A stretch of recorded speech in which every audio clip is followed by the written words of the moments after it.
Okay, yes. तो लेते हैं हेडिंग हम लोग बेसिक्स ऑफ ऑर्गेनिक केमिस्ट्री। ठीक है, ऑर्गेनिक केमिस्ट्री में जो भी आपकी बेसिक्स होंगे अदर देन GOC1, ठीक है, GOC1 जो हमने पढ़ा है उसकी नेक्स्ट अपन बात करेंगे। न्यूक्लियोफिलिसिटी को अपन नेक्स्ट लेक्चर में देखेंगे। तो यहाँ पे हम लोग कुछ जो भी एक्शन मैकेनिज्म करेंगे ऑर्गेनिक की, उसमें कुछ बेसिक पार्ट्स में लेता हूँ। जैसे बच्चों मान के चलो हमारे पास एक मॉलिक्यूल दे रखा है कुछ इस तरीके से। पहले आपको मैं एक टर्म सिखाता हूँ कि जो अटैक है ना, वो किस तरीके से होगा, और अटैक बच्चों किसका, रिएजेंट का, बाकी जो गिवन स्पीसीज है उसके सामने। तो पहले आपको न्यूक्लियोफाइल्स, इलेक्ट्रोफाइल्स वो सब पहचाना सिखाता हूँ। मान लो बच्चों ऐसे एक स्पीसीज दे रखा है और इसके सामने एक एसिड आया H+ आयन, तो ये कहाँ पे अटैक करेगा, है ना। तो आपको पता है कि यहाँ पे ये जो H+ आयन दिख रहा है ये कैसा होगा, डेफिशिएंट है, तो it will work as electrophile, deficient है। और यहाँ पे सभी के ऑक्टेट कंप्लीट हैं तो ये ऐसे वर्क करेगा आपका न्यूक्लियोफाइल की तरफ। ठीक है, ये भी सभी क्लियर है। अब H+ आयन का अटैक हम कैसे कराएंगे, है ना, उस पर देखते हैं। तो H+ आयन का अटैक जो रिच सेंटर होगा उस पर बच्चों अटैक करेगा। अब रिच सेंटर के पास आपको पता है कि यहाँ पे आपके दो लोन पेयर्स भी हैं साथ में। ठीक है, तो लोन पेयर्स की मोबिलिटी ऑब्वियसली अधिक होती है। ये H+ इलेक्ट्रोफाइल क्यों हुआ ये समझ में आया होगा। न्यूक्लियोफाइल क्यों आपका हुआ है, जो एल्कोहल दे रखा है वो भी क्लियर है, बिकॉज सभी का ऑक्टेट कंप्लीट है। तो बच्चों लोन पेयर का जो सिंगल इलेक्ट्रॉन होगा, लोन पेयर का किसी भी एक लोन पेयर का सिंगल इलेक्ट्रॉन यहाँ पे आके अटैक करेगा। या फिर ऐसे भी बोलते हैं बहुत बार कि जो H+ आयन है ये बच्चों यहाँ से रिलीज होगा और इस लोन पेयर पे जो रिच सेंटर है वहां पे जाके अटैक करेगा। ठीक है, जब अटैक करेगा तो यहाँ से आपको मिल जाएगा ऑक्सीजन, देन बाकी दो एल्काइल पार्ट कुछ इस तरीके से रहेंगे आपके। यहाँ से ये एल्काइल सेक्शन था, यहाँ पे ऑक्सीजन, एक हाइड्रोजन बच्चों पहले से था और एक हाइड्रोजन यहाँ पे आके और स्टिक करेगा, लेकिन ऑक्सीजन के पास बच्चों आएगा पॉजिटिव चार्ज और एक रहेगा लोन पेयर।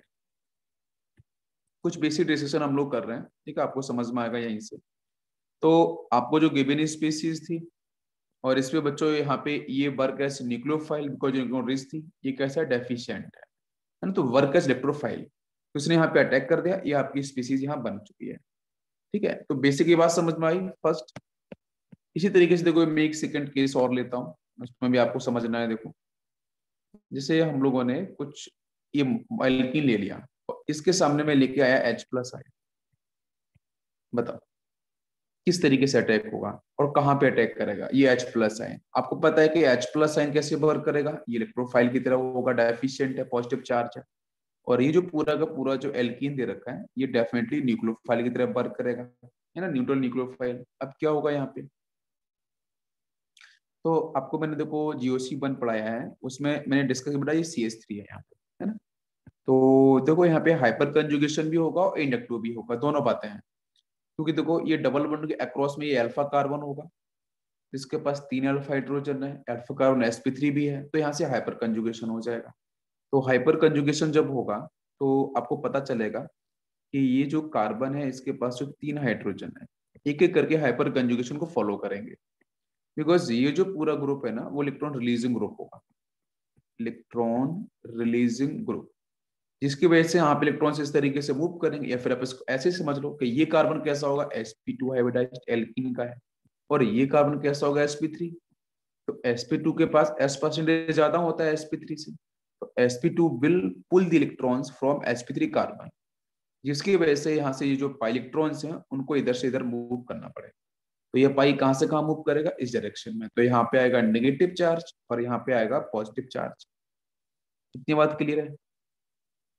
अब यहाँ से दिख रहा है आपका कि ये H+ आयन है, H+ आयन, अब उसको मौका मिल गया कहाँ पे अटैक करें, तो ये H+ आयन बच्चों जाएगा इस नेगेटिव पॉइंट पे जो न्यूक्लियोफिलिक सेंटर होगा उस पर अटैक करेगा। तो ये जाके कुछ यहाँ पे अटैक कर देगा हाइड्रोजन, बाकी बच्चों के पास 2 हाइड्रोजन तो पहले ही से थे, और यहाँ पे रहेगा आपका पॉजिटिव चार्ज।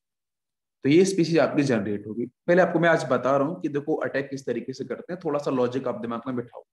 ठीक है, अब मान के चलो ये तो ठीक है, एक तो पॉसिबिलिटी ये है, एक ये पॉसिबल हो गया। दूसरी पॉसिबिलिटी क्या हो सकती है कि जो गिवन स्पेस थी कुछ इस तरीके से। तो ऐसा भी हो सकता है ना कि ये पाई सपोज मान लो यहाँ से यहाँ मूव कर गया हो, यहाँ पे पॉजिटिव चार्ज, यहाँ पे नेगेटिव, ऐसे करेगा नहीं, ऐसा पॉसिबिलिटी की बात करते हैं। तो फिर यहाँ से आपको स्पीसीज कुछ ऐसी मिल जाएगी, हाइड्रोजन यहाँ अटैक कर देगा और यहाँ रहेगा पॉजिटिव चार्ज। तो आप डिसाइड करो दोनों में से मेजर कौन सा होगा, दोनों में से मेजर कौन सा होगा। तो देखो यहाँ पे पॉजिटिव चार्ज आया तो ये हो गया आपका 1 डिग्री कार्बो, यहाँ पॉजिटिव आया है तो आपका ये 2 डिग्री कार्बोकेटाइन। तो दोनों में से मोस्ट स्टेबल कौन सा होगा, obviously 2 degree is most stable. तो दोनों में से मेजर आंसर कौन बनाएगा, ये है ना। तो ये मेजर होगा और ये आपका कैसे होगा, माइनर होगा। तो अगर क्वेश्चन में सिंगल चॉइस आता है तो मेजर की तरफ मूव करेंगे तो आपका ये आंसर, तो सेकेंड आंसर गलत हो जाएगा। पॉसिबिलिटी दोनों हो सकता है, बट अगर स्टेबिलिटी की बात करेंगे तो कौन स्टेबल होगा, वो हो जाएगा। एक ये भी सेक्शन समझ में आया। उसके बाद देखो एक और केस लेता हूं मैं यहीं पे समझाने के लिए। जैसे बच्चों हमने मान के चलो कुछ ये स्पीसीज ले ली, 2 डिग्री कार्बोकेटाइन, और इसके सामने हम लेके आए बच्चों Cl- आयन। अब बताओ, ये छोटे छोटे फ्रैक्शन में आपको मैं डिवाइड करके बता रहा हूँ, और फिर उसके बाद अपन फाइनली पढ़ेंगे कि रिएक्शन कैसे प्रोसेस की जाएगी। तो बताओ कहाँ पे अटैक करेगा। आपको समझ में आ रहा है कि Cl- बच्चों नेगेटिव चार्ज है तो ये न्यूक्लियोफाइल की तरफ वर्क करेगा। यहाँ पे देखो पॉजिटिव चार्ज दिख रहा है, मतलब it will work as electrophile deficient center आपको दिख रहा है, बिल्कुल इजी है। अब बिल्कुल आप देख सकते हो जो न्यूक्लियोफाइल है वो बच्चों इजीली कहाँ अटैक करेगा, इस इलेक्ट्रोफिलिक सेंटर पे। Nucleophile always attack on electrophilic centre जो डेफिशिएंट होगा।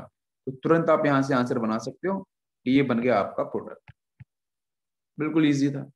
इसी तरीके से अपन एक केस और लेते हैं। जैसे मान के चलो हमने बेंजीन ले लिया, ठीक है, ये हम लोगों ने बेंजीन लिया, और बेंजीन के साथ बच्चों लिखा हम लोगों ने यहाँ पे NO2+, NO2+। इसको नाइट्रोनियम आयन बोलते हैं, है ना, हम लोगों ने पढ़ा भी है, this is nitronium ion, nitronium. ये जो नाइट्रोनियम आयन है इसके पास बच्चों चार्ज है, 100% कैसे वर्क, इलेक्ट्रोफाइल की तरफ वर्क करेगा। अच्छा, बेंजीन में आपको क्या दिख रहा है कि इसके पास 6 हाइड्रोजन भी है। बेंजीन के पास इलेक्ट्रॉन डेंसिटी आपको काफी ज्यादा दिख रही है, रिंग के ऊपर भी होती है नीचे भी होती है। तो ये कैसे वर्क करेगा, ये न्यूक्लियोफाइल की तरह वर्क करेगा। अब क्या यहाँ से प्रोसेस होगा तो वो समझो। बहुत से बच्चे इसको ऐसे भी कर सकते हैं सर, तो घुमा के यहाँ कर दो, कोई किसी भी पाइप बॉन्ड को यहाँ से घुमा के इस तरीके से कर दे। जब ऐसे करेंगे तो यहाँ से कुछ इस तरीके से आपको मिलेगा, डबल बॉन्ड डबल बॉन्ड, यहाँ पे क्या नेगेटिव।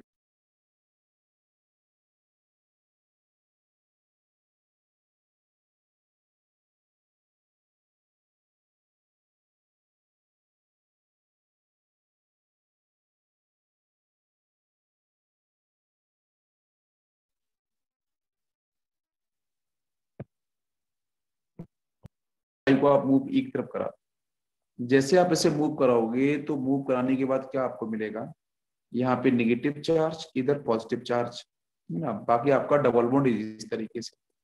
अब NO2+ जो डेफिशिएंट, वो डेफिशिएंट बच्चों क्या करेगा, वो इलेक्ट्रॉनिक सेंटर पे अटैक कर देगा। अगर इसने यहाँ पे अटैक किया तो क्या बनेगा प्रोडक्ट, थोड़ा देखते हैं। ये कुछ इस तरीके से बन गया, है ना। यहाँ पे जाके इसने NO2 ने अटैक कर दिया, पॉजिटिव चार्ज खत्म हो गया NO2+ का जो था, और यहाँ पे आपका पॉजिटिव चार्ज है, ठीक है। अब क्या होगा, अब आपको ये तो पता है कि इन सभी के पास क्या होता है बच्चों, हाइड्रोजन, इस तरीके से सभी के पास हाइड्रोजन है। अब आपको तो क्या मिल गया कि आपने सीधा सा अटैक करा दिया। अब अटैक कराने के बाद में क्या होगा, तो उस पर देखो बहुत ही सिंपल सा है कि यहाँ से जो प्रोसेस होने वाला है वो इलेक्ट्रोफिलिक एडिशन नहीं होता है, यहाँ से इलेक्ट्रोफिलिक सब्स्टिट्यूशन होता है। इसको मैं बाद में एक्सप्लेन करूंगा। अभी आप ये देखो अटैक कैसे हुआ है। यहाँ पे इसको अपन ने अटैक करा दिया, पॉजिटिव यहाँ पे आ गया है, वो इस पॉजिटिव को अपन बाहर निकालेंगे तो जिस कार्बन पे NO2 ने अटैक किया था उसी कार्बन का हाइड्रोजन बच्चों क्या करेगा, यहाँ से अपने इलेक्ट्रॉन्स को इधर रिलीज कराएगा, इस तरफ डेफिशिएंट सेंटर की तरफ। तो फिर से जो बेंजीन है उसकी एरोमेटिसिटी फिर से आपकी रिगेन हो जाएगी। तो इसकी एरोमेटिसिटी फिर से आ चुकी है, और यहाँ पे NO2 ने अटैक कर दिया, बाकी बच्चों आपके हाइड्रोजन रहेंगे, ठीक है ना।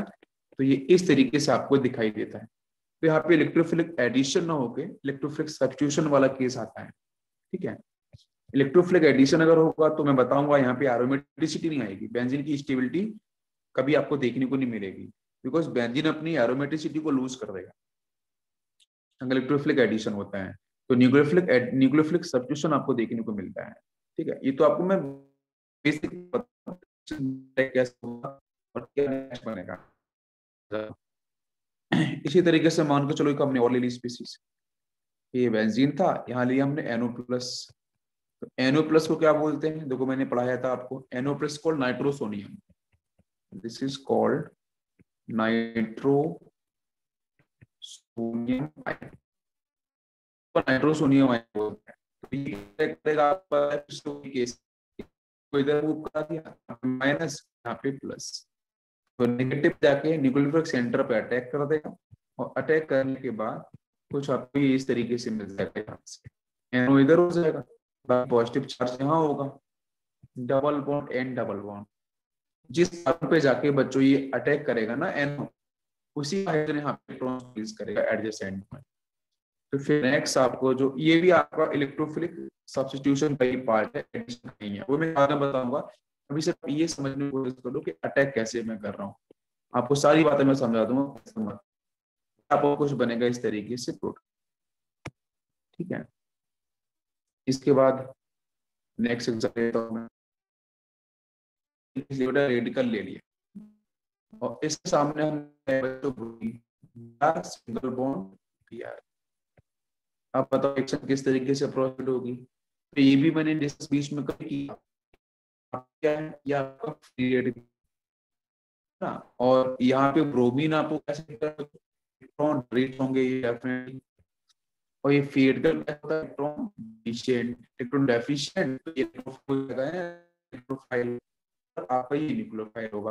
अब अटैक कैसे होगा, तो पता है कि ये न्यूक्लियोफाइल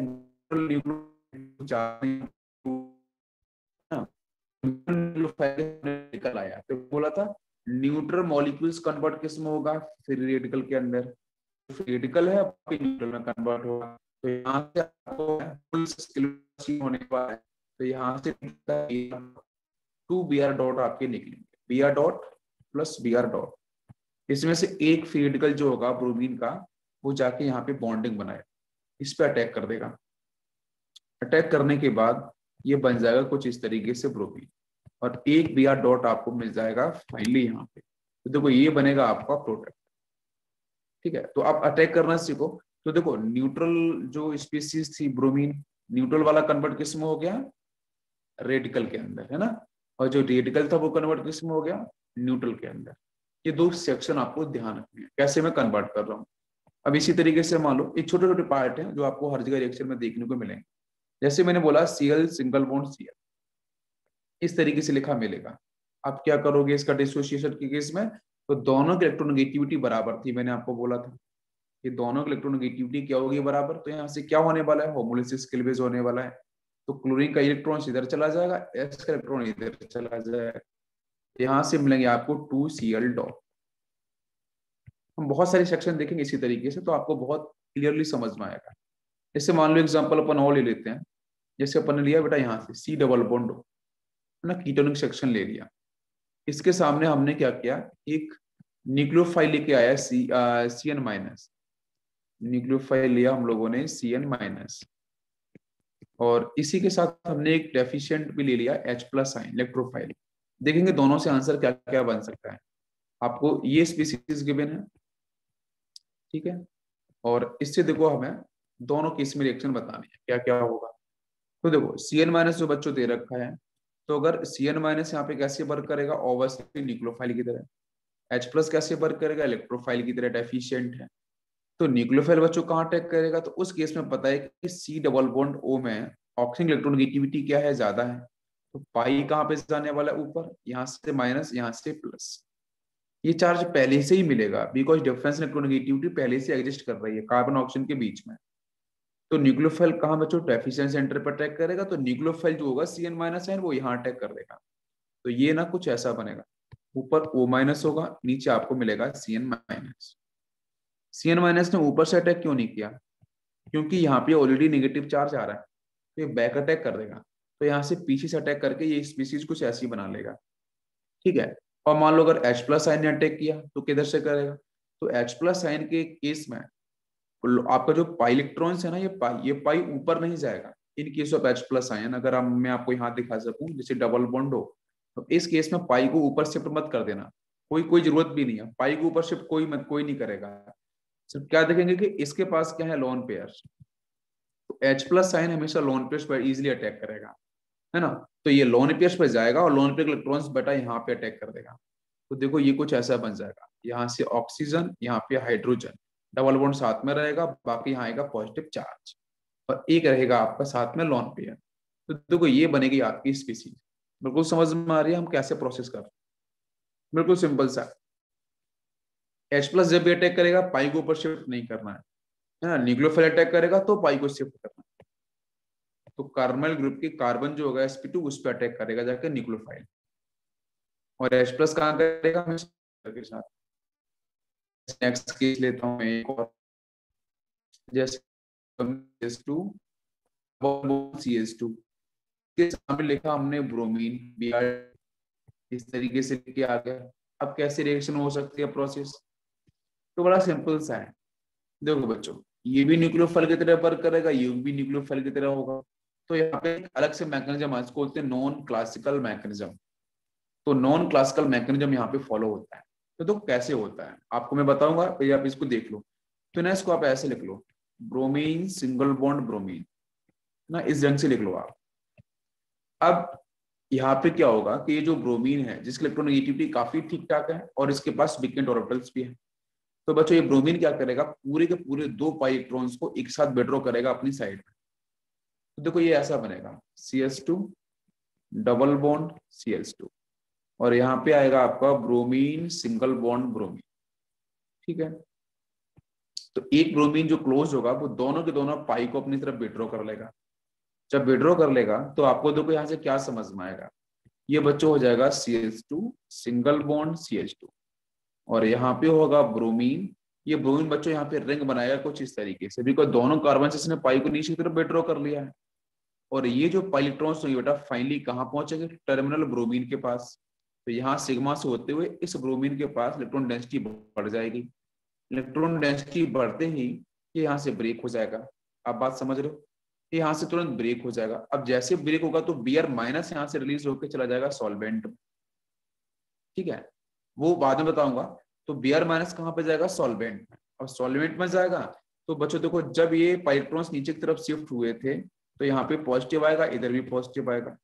फिर ये Br माइनस जाके यहाँ पे अटैक करेगा, या तो यहाँ अटैक करेगा या फिर यहाँ अटैक करेगा। इसको बोलते हैं नॉन क्लासिकल मैकेनिज्म। बस अभी प्रोसेस को देखो, मैं पूरा नहीं बता रहा हूँ, आप इसको स्टेप को समझो सिर्फ, है ना। आगे कुछ मत समझो, वो मैं आपको बताऊंगा, पहले सिंपल समझो। तो ये स्टेप आपको देखने को मिलेगी कुछ इस तरीके से। ये वैरायटी ऑफ केस ले रहा हूँ मैं, जिससे आपको थोड़ा समझ में आएगा कि अटैक हमारा किस ढंग से होना चाहिए। अभी मैं सब कुछ एक्सप्लेन करूंगा, है ना। अभी अपन छोटे छोटे पॉइंट ले रहे हैं। जैसे मान लो एक स्पीसीज अपन ने ऐसी ले ली, क्या होता है बच्चों को ये पता नहीं होता ना कि सामने गिवन स्पीसीज अटैक कैसे करना है, वो कहीं भी अटैक करना शुरू कर देते हैं। यहाँ पे वाटर मॉलिक्यूल्स आ गया, अब बताओ अटैक कैसे किया जाए।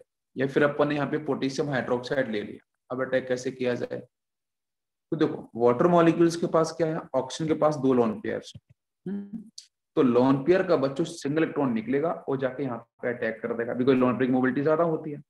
तो ये देखो ऐसा बनेगा, यहाँ पहुंचेगा ऑक्सीजन और इसके पास होंगे आपके 2 हाइड्रोजन, और इस पे आएगा पॉजिटिव चार्ज। बोलो कितने बच्चों को ये बात समझ में आई, पॉजिटिव चार्ज कहाँ पे आना चाहिए, ये बात क्लियर हो गई। अब जब पॉजिटिव बच्चों ऑक्सीजन पाया तो अनस्टेबल होता है, तो यहाँ से जो हाइड्रोजन दिख रहा है ना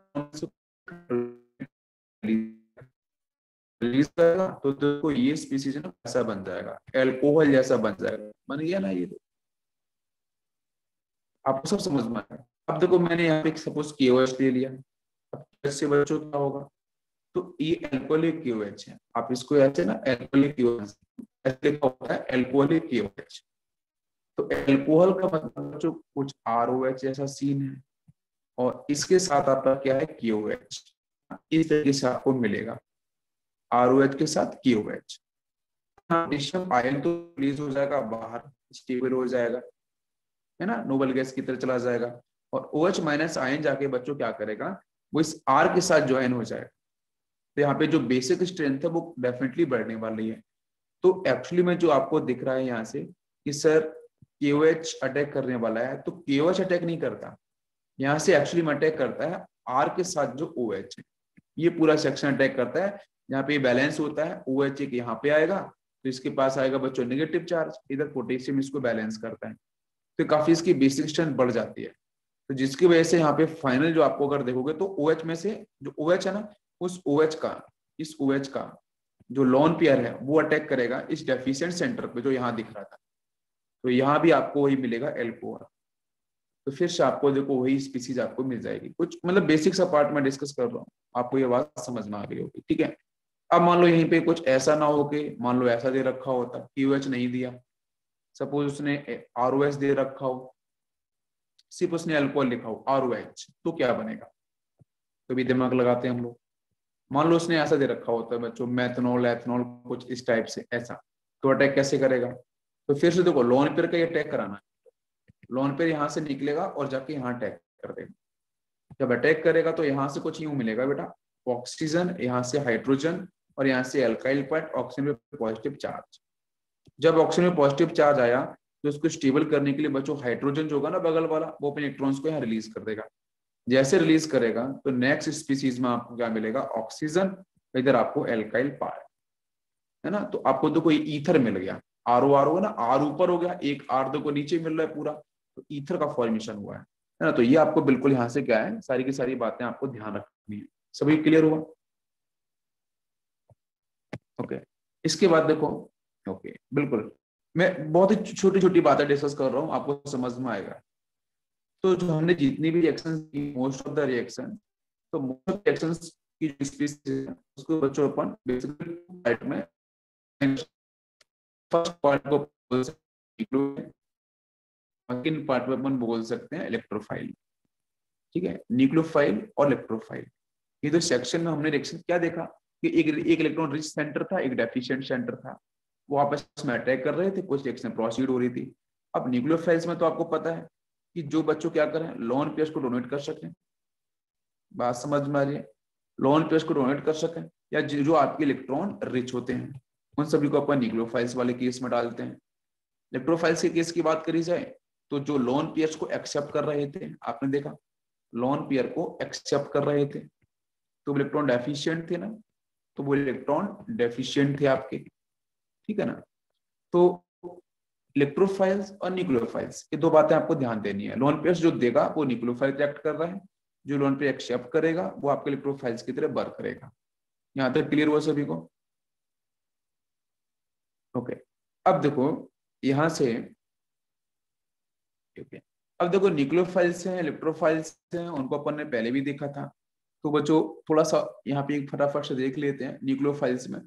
फर्स्ट केस अपन देख लेते हैं, तो लॉन पेयर्स कंटेनिंग न्यूक्लियोफाइल, जिनके पास लॉन पेयर्स होता है ना, तो जिसमें आपके बहुत सारे सेक्शन है, जिसमें बच्चों आपका हाइड्रोक्साइड आ सकता है, OH minus ion, cyanide ion आ सकता है, ठीक है, CH3COO माइनस, ये भी आपका न्यूक्लियोफाइल है।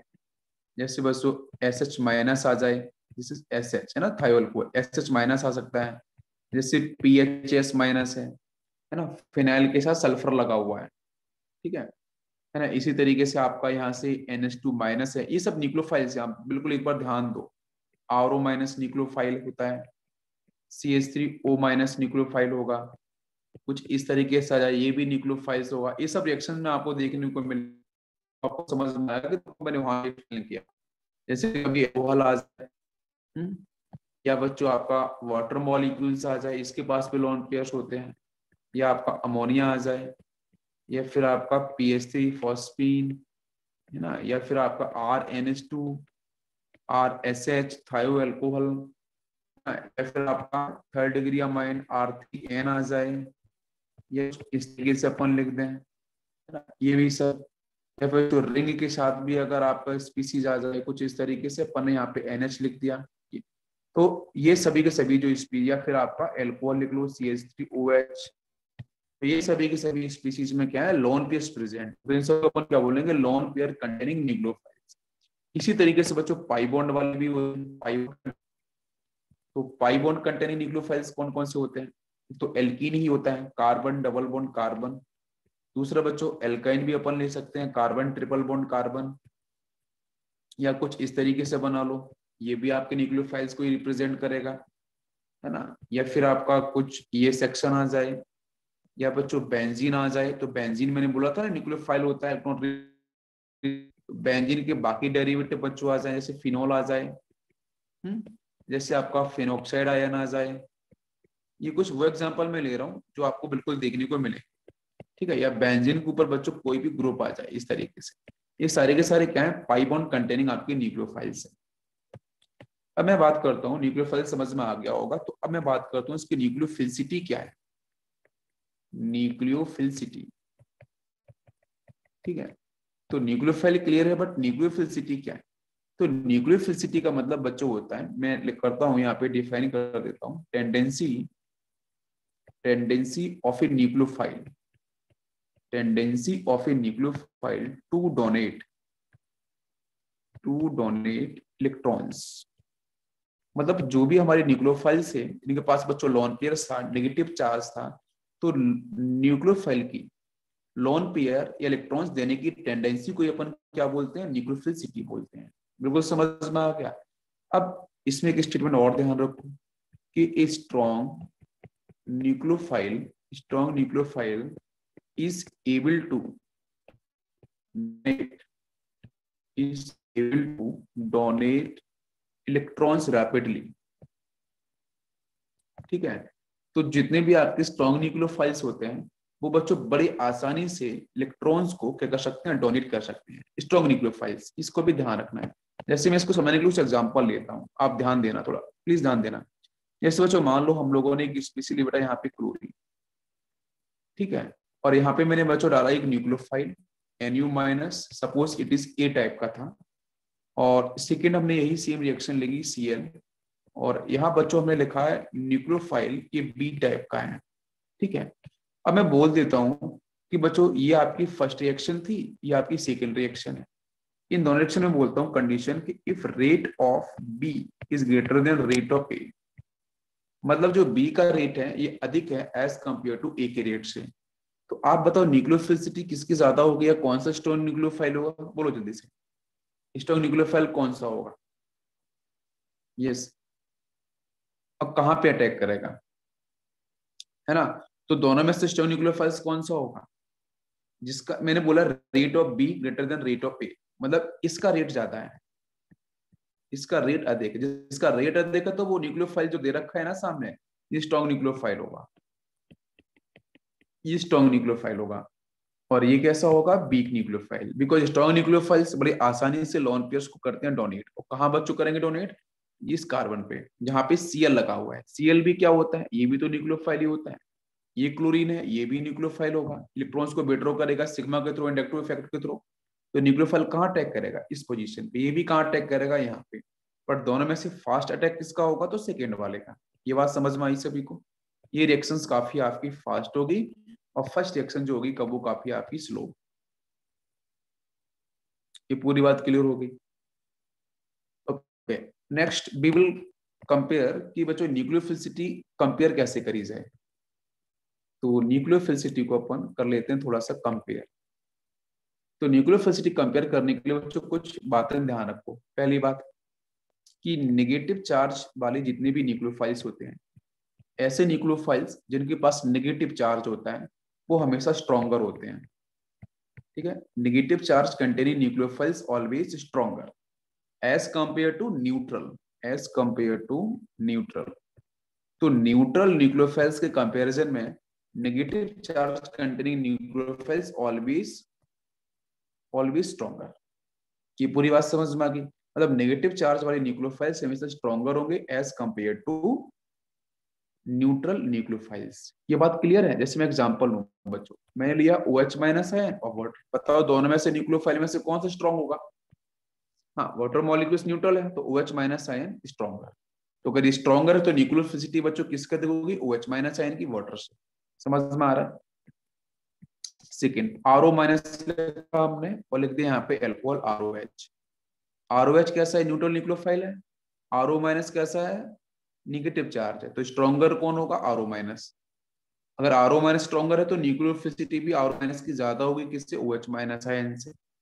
या मैं जैसे ऐसे लिखूं बच्चों, CH3O माइनस और यहाँ लगा अपन ने CH3OH। अब बताओ किसके अधिक न्यूक्लियोफिलिसिटी? पहले पहचानना सीखो, स्ट्रॉन्गर न्यूक्लियोफाइल, वीक न्यूक्लियोफाइल कौन कौन से हैं। तो CH3O minus is stronger nucleophile. बिल्कुल बिल्कुल आसान सा है, आपको समझ में आ गया होगा। इसलिए मैंने PHO माइनस और यहाँ बच्चों में करते हैं फिनॉल। बताओ कौन सा होगा स्ट्रॉन्गर? तो ये हो जाएगा स्ट्रॉन्गर न्यूक्लियोफाइल। न्यूक्लियोफिलिसिटी इसकी अधिक होगी निगेटिव चार्ज वालों की। जैसे लिखा अपन ने ACO minus, ACO minus acetate ion है ना जी, एसिटेट आयन है, मतलब ये ऐसा है CH3C double bond O minus. और यहाँ पे लिखा अपन ने ACOH। तो ACOH मतलब ये एसिटिक एसिड है, लिखने का तरीका है सिर्फ। AC का मतलब CH3C double bond O, last में आपका OH। तो दोनों में से स्ट्रॉन्गर न्यूक्लियोफाइल कौन सा होगा? ये वाला जिसपे नेगेटिव चार्ज है। जैसे मैंने बोला आपका यहाँ पे R के साथ S माइनस, वही लिख दिया हमने RSH। तो स्ट्रॉन्गर न्यूक्लियोफाइल कौन होगा? ये वाला हो जाएगा। इसी तरीके से मैंने बोला बेंजीन के ऊपर लगा दिया अपन ने S माइनस और यहाँ पे लगाया बेंजीन के ऊपर सिर्फ SH। तो स्ट्रॉन्गर न्यूक्लियोफाइल कौन सा होगा? ये वाला। ऐसे बहुत सारे एग्जांपल मैं ले सकता हूँ यहाँ पे। जैसे लिया मैंने H के साथ O देन O माइनस और यहाँ लिखा अपन ने H2O2। स्ट्रॉन्गर न्यूक्लियोफाइल कौन सा होगा? ये वाला। इस पे नेगेटिव चार्ज है, आप आंख बंद करके बोल सकते हो। मैंने बोला NH2 single bond NH minus, hydrogen वाला केस है। यहाँ पे NH2 single bond NH2, stronger nucleophile कौन है? ये वाला। सभी को समझ में आ गया? बिल्कुल आसान है। बाकी अगर आप आते हैं तो बिल्कुल आप कर सकते हो। बताना जरा कि स्ट्रॉन्गर न्यूक्लियोफाइल कौन सा होगा। यहाँ पे लिया मैंने O माइनस बेंजीन के साथ और यहाँ पे हमने सिर्फ O माइनस ऐसा लिया। इस दोनों में से स्ट्रॉन्गर न्यूक्लियोफाइल कौन सा होगा? बोलो जरा। दोनों में से अगर ये फर्स्ट है और ये सेकंड है तो दोनों में से स्ट्रॉन्गर न्यूक्लियोफाइल कौन सा होगा? Yes, quick answer, fast fast करो बच्चों। कौन सा होगा स्ट्रॉन्गर न्यूक्लियोफाइल? फर्स्ट नहीं होगा अक्षता, सेकंड होगा। Second stronger nucleophile. क्योंकि क्योंकि देखो ये जो ऑक्सीजन है ना, हाँ सेकंड होगा, बिकॉज ऑक्सीजन इलेक्ट्रॉन्स को सिर्फ विड्रॉ करेगा। इस पूरे के पूरे रिंग से जो प्लस आई की तरह वर्क करेगी, वो इलेक्ट्रॉन्स को सिर्फ बाहर देगी। ठीक है। और यहाँ पे आपको पता है ये जो नेगेटिव है ना, ये नेगेटिव कहाँ जाएगा? बेंजीन रिंग के अंदर जाने वाला, रेजोनेंस तो करेगा ना, तो ये कहाँ जाएगा? ये बेंजीन रिंग के अंदर की तरफ। ये पाई इधर से इधर जाएगा और पाई के जाते ही और ये बच्चों अटैक कहाँ कर देगा? इस पॉजिटिव पे। तो नेगेटिव तो अंदर चला गया, नेगेटिव बचा ही नहीं, तो डोनेशन कौन करेगा? नहीं ना। तो जो इजीली डोनेशन करता है वो स्ट्रॉन्गर न्यूक्लियोफाइल्स होते हैं, उसकी न्यूक्लियोफिलिसिटी ज्यादा होती है। स्ट्रॉन्गर न्यूक्लियोफाइल कौन होगा? ये वाला। पहचानना सीखो, तभी आपको न्यूक्लियोफिलिक सब्स्टिट्यूशन समझ में आएगा पूरा का पूरा। समझ में आ गया? यस, बेसिक पार्ट समझो। मैंने बोला है PHO माइनस, मैंने बोला है ACO माइनस, मैंने बच्चों बोला एक CH3O माइनस। अब बताओ इन तीनों में से स्ट्रॉन्गर न्यूक्लियोफाइल कौन सा? इन तीनों में से स्ट्रॉन्गर न्यूक्लियोफाइल कौन सा? माने मैंने इसको A लिख दिया, इसको B लिखा है, इसको C। स्ट्रॉन्गर न्यूक्लियोफाइल कौन सा? आपको ना न्यूक्लियोफिलिक सब्स्टिट्यूशन काफी इजी जाएगा अगर आपको ये बात समझ में आएगी। सी, बिल्कुल सही। अब आपको समझ में आया, नाउ यू आर परफेक्ट। यहाँ पे होगा इक्विवेलेंट रेजोनेंस, यहाँ भी रेजोनेंस होगा, यहाँ कोई रेजोनेंस नहीं है, तो सी सबसे अधिक हो जाएगा, बिल्कुल सही। फिर कौन आएगा बोलो? यहाँ पे पता है क्या होने वाला है? Equivalent resonance. अब बोलो GOC1 काम कर रही कि नहीं कर रही है? कर रही है। अरे ACO माइनस होगा ना ऐसा, CH3C double bond O minus, ये इक्विवेलेंट रेजोनेंस होगा। यहाँ पे सिर्फ होगा नॉर्मल रेजोनेंस ऑक्साइड वाले केस में। तो सबसे पहले C हो जाएगा, फिर A आ जाएगा, फिर B आ जाएगा। तो स्ट्रॉन्गर न्यूक्लियोफाइल, न्यूक्लियोफिलिसिटी समझ में आ गई? बहुत सही, गुड जॉब। बिल्कुल इजी है, बिल्कुल आसान है। आप देखो ना, आपको टाइप ऑफ रिएक्शन तो बड़ी आसानी से होने वाली। ये बेंजीन है, यहाँ लगाया अपने डबल बॉन्ड हो, यहाँ पे लगाया O माइनस और इसके साथ में लिखा हमने कुछ ऐसा species benzene sulphur double bond O minus. बताओ स्ट्रॉन्गर न्यूक्लियोफाइल कौन सा? अब देखते हैं पहचान लोगे। थ्योरी देखो खत्म होने पे आ गई, आपको समझ में आ गया होगा स्ट्रॉन्गर न्यूक्लियोफाइल कौन सा होगा। ये फर्स्ट है, सेकंड है? बोलो जल्दी से। फर्स्ट, बिल्कुल सही। प्राची ने बिल्कुल सही किया है। क्यों? मिनिमम होगा और यहाँ पे इक्विवेलेंट आरएस बच्चों बहुत ज्यादा होने वाला है, तो ऑब्वियसली फर्स्ट स्ट्रॉन्गर न्यूक्लियोफाइल को डोनेट करेगा। ये क्लियर हो गया। करता हूँ सेकंड।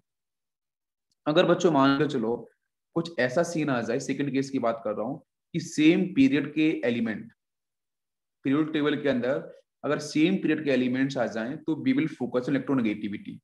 तो जिसकी इलेक्ट्रोनेगेटिविटी कम होगी, मैं लिखता हूं लेस इलेक्ट्रोनेगेटिव एटम, जिसकी इलेक्ट्रोनेगेटिविटी कम होगी। बच्चों हम लोग बात कर रहे हैं पीरियोडिक टेबल के रिस्पेक्ट में, ठीक है, न्यूक्लियोफिलिसिटी का। तो जहां पे लेस इलेक्ट्रोनेगेटिविटी होगी वो बच्चों बड़ी आसानी से इलेक्ट्रॉन पेयर को रिलीज करेगा। मैं ऐसे बोल सकता हूँ when the elements belong from same period, so major factor is the electronegativity. When the elements which is having the less electronegativity, जिसकी इलेक्ट्रोनेगेटिविटी बच्चों कम होगी, वो will donate electrons more rapidly. तो जिसकी इलेक्ट्रोनेगेटिविटी कम होगी जिस एटम की, वो इलेक्ट्रॉन्स को या लोन पेयर्स को बड़ी तेजी से डोनेट करने वाला है। ऐसा रीजन आपको समझ में, आप जीओसी 1 मैंने बोला था, अगर मोल इलेक्ट्रोनेगेटिव एटम होगा तो वो देगा ही नहीं, क्योंकि उसका अट्रैक्शन फोर्स ज्यादा होता है। तो लेस इलेक्ट्रोनेगेटिव एटम हमेशा फटाफट इलेक्ट्रॉन्स को डोनेट करेगा, तो उसकी न्यूक्लियोफिलिसिटी भी ज्यादा हो जाएगी। सिंपल सा लॉजिक है। तो यहाँ से लिखा मैंने CH3-, यहाँ लिखा अपन ने NH2-, यहाँ लिखा अपन ने OH- और F-। बताओ न्यूक्लियोफिलिसिटी का ऑर्डर क्या होगा इन सभी में? न्यूक्लियोफिलिसिटी का ऑर्डर बोलो जल्दी से। होगा CH3- का। This is the order of nucleophilicity. Negativity कम, बड़ी आसानी डोनेशन कर देगा, फ्लोरीन फाइल में आएगा। सही गणेश। नेक्स्ट मैंने बोला RO-, यहाँ मैंने बोला RNH-। अब बोलो न्यूक्लियोफिलिसिटी किसकी ज्यादा? इलेक्ट्रोनेगेटिविटी की बात करते हैं तो फ्लोरीन, ऑक्सीजन, नाइट्रोजन, ये है ना सेकेंड स्ट्रॉन्गर न्यूक्लियोफाइल। बिल्कुल सही, देखते ही पता चल रहा है। या फिर मैं ऐसे बोल दूं बच्चों, H2 के साथ अमोनिया लिख दिया मैंने, H2 अमोनिया। अब बताओ दोनों में से स्ट्रॉन्गर न्यूक्लियोफाइल कौन सा होगा? जल्दी बोलो, ये क्वेश्चन बड़ा आता है, बच्चे फंस जाते हैं। सिर्फ वाटर अमोनिया में से स्ट्रॉन्गर न्यूक्लियोफाइल कौन सा होगा? तो बेटा focus on oxygen, focus on nitrogen. तो आंसर कौन होगा? अमोनिया। Ammonia stronger nucleophile. बिल्कुल सही। जैसे मैंने बोला ROH एल्कोहल, फिर मैंने बोला यहाँ से RNH2। अब बताओ स्ट्रॉन्गर न्यूक्लियोफाइल कौन सा होगा? यहाँ पे ऑक्सीजन, नाइट्रोजन, तो ऑब्वियसली आपका यही होगा। फिर मैंने बोला देखो, अब देखो न्यूक्लियोफाइल बिल्कुल पहचाना आपको आ गया, कौन सा स्ट्रॉन्गर कौन सा वीकर। मैंने लिखा CH3NH2। अब बताओ कौन सा स्ट्रॉन्गर न्यूक्लियोफाइल? देखते आप बोलोगे सर ये होगा स्ट्रॉन्गर न्यूक्लियोफाइल। सभी क्लियर हुआ? और भी एग्जांपल हम लेते हैं। जैसे लिखा मैंने SiH3-, यहाँ लिखा अपन ने PH2-, यहाँ लिखा अपन ने SH-। अब बताओ स्ट्रॉन्गर न्यूक्लियोफाइल कौन सा? स्ट्रॉन्गर न्यूक्लियोफाइल कौन सा? नेगेटिविटी पे आ जाओ बस, ये देखो हो गया आंसर, है ना। ये थर्ड पीरियड के एलिमेंट्स पे जा रहा है, बिल्कुल सही हो गया आंसर। आप OH- ले सकते हैं। जैसे अपन ने मान लो ऐसा लिया H2S गैस और PH3। अब बताओ दोनों में से स्ट्रॉन्गर न्यूक्लियोफाइल कौन सा होगा? दोनों में से स्ट्रॉन्गर न्यूक्लियोफाइल कौन सा होगा? इलेक्ट्रोनेगेटिविटी पे फोकस करेंगे, बताओ। या सेकंड स्ट्रॉन्गर न्यूक्लियोफाइल, बिल्कुल सही आंसर है। या मैंने ऐसे लिखा बच्चों RSH और लिखा मैंने RPH2। अब बोलो स्ट्रॉन्गर न्यूक्लियोफाइल कौन सा? Please focus on phosphorus and sulphur. तो आंसर इज फॉस्फोरस, ये हो जाएगा स्ट्रॉन्गर न्यूक्लियोफाइल। ठीक है, तो ये बात यहां तक आपको क्लियर हो गई। अब देखो एक मैं पॉइंट और डिस्कस करता हूं कि बच्चों स्टीरिक फैक्टर की वैल्यू बढ़ती है ना, तो न्यूक्लियोफिलिसिटी आपकी डिक्रीज होती है। जितना ज्यादा बल्कीनेस आएगा वहां पर न्यूक्लियोफिलिसिटी उतनी ही कम होती है, ये भी ध्यान रखना। ये तीसरा फैक्टर है। दो फैक्टर समझ में आ गए ना, ये थर्ड फैक्टर है। स्टीरिक हिंड्रेंस जितना ज्यादा होगा न्यूक्लियोफिलिसिटी उतनी कम होती है, मतलब लॉन पेस देने की टेंडेंसी। जैसे मैं आपको एग्जांपल देके समझाऊं, जैसे लिखा मैंने O-, यहाँ पे लिखा अपन ने सिर्फ O-, और यहाँ पे लिखा अपन ने इस तरीके से। अब बताओ न्यूक्लियोफिलिसिटी में सबसे स्ट्रॉन्ग कौन होगा? कौन आसानी रहता है? तो देखो यहाँ पे बल्कीनेस क्राउडिंग आ चुकी है ना, तो ये सबसे लीस्ट हो जाए। और सबसे अधिक कौन होगा? ये। तो this is the stronger nucleophile. बिल्कुल सिंपल है पहचानना। या फिर मान कर चलो मैं एक एग्जांपल और लूं, जरा आप बताना। यहाँ पे लिया अपन ने O-, और एक स्पीसीज अपन ने और ले ली इसी तरीके से कुछ भी, लाइक इसको अपन ज्वाइन भी कर सकते हैं, ऐसा कुछ नहीं। यहाँ पे O माइनस। अब बताओ दोनों में से स्ट्रॉन्गर न्यूक्लियोफाइल कौन सा होगा? यस, यहाँ पे बल्कीनेस होगी। तो बल्कीनेस इसके पास बच्चों कितने हैं? 1 2 3 4 5। यहाँ 1 2 3 4 5 तो एक जैसे ही है दोनों, दोनों इक्वल है, दोनों इक्वल ही है, दोनों एक जैसे ही दिख रहे हैं। जरा इसको ओपन करिए, अब बताओ अब कौन सा होगा स्ट्रॉन्गर न्यूक्लियोफाइल में? यस, तो यहाँ पे दो मिथ इथाइल इथाइल है और यहाँ पे एक बड़ा सा ग्रुप ये लगा रखा है साइक्लोप्रोपाइल। ठीक है, तो न्यूक्लियोफिलिसिटी यहाँ पे ज्यादा आपका स्टीरिक फैक्टर होगा। स्टीरिक फैक्टर कहाँ पे ज्यादा होगा? तो यहाँ पे सिर्फ इथाइल है, यहाँ पे एक बड़ा सा ग्रुप है साइक्लोपेंटाइल। तो यहाँ पे न्यूक्लियोफिलिसिटी क्या होनी चाहिए? तो आपका ये ऑर्डर बनेगा न्यूक्लियोफिलिसिटी का। ठीक है, इसी तरीके से मैं एक और एग्जांपल लूं, जैसे मैंने यहाँ पे ये लिया एरोमेटिक रिंग और यहाँ लगा दिया नाइट्रोजन, और एक और लिया हमने यहाँ पे एरोमेटिक रिंग नाइट्रोजन और कुछ इस तरीके से। अब बताओ किस गतिक आपकी न्यूक्लियोफिलिसिटी होगी? किसकी न्यूक्लियोफिलिसिटी होगी? बल्कनेस कम, यहाँ बल्कनेस ज्यादा है तो इसकी न्यूक्लियोफिलिसिटी कम, ये इजी को रोटेट नहीं करेगा। NH2 माइनस, या फिर लिया हमने NH माइनस, या फिर बच्चों लिया नाइट्रोजन और इसके साथ ये बल्कि ग्रुप लगा दिए यहाँ पे नेगेटिव। अब बताओ न्यूक्लियोफिलिसिटी किसकी ज्यादा हो? यहाँ पे अपन ने लिथियम प्लस भी लिख दिया है ऐसा। अब बताओ न्यूक्लियोफिलिसिटी किसकी ज्यादा होगी?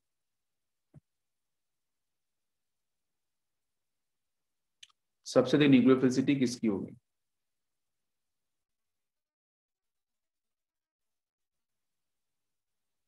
जहां पे बल्किनेस कम होगी। यस, ठीक है, तो इसको अपन लोग आज यही फिनिश करते हैं। कल जब बात करेंगे तो फिर से बच्चों अपन बात करेंगे न्यूक्लियोफिलिसिटी इन सॉल्वेंट, वाटर मॉलिक्यूल्स में कैसे आएगी, और बाकी के जो आपके सॉल्वेंट्स लिए जाएंगे नॉन पोलर सॉल्वेंट्स, उसमें न्यूक्लियोफिलिसिटी कैसे डिफाइन होती है। ठीक है, चलो थैंक यू। आज आपका कॉन्सेप्ट समझ में आया होगा। ओके।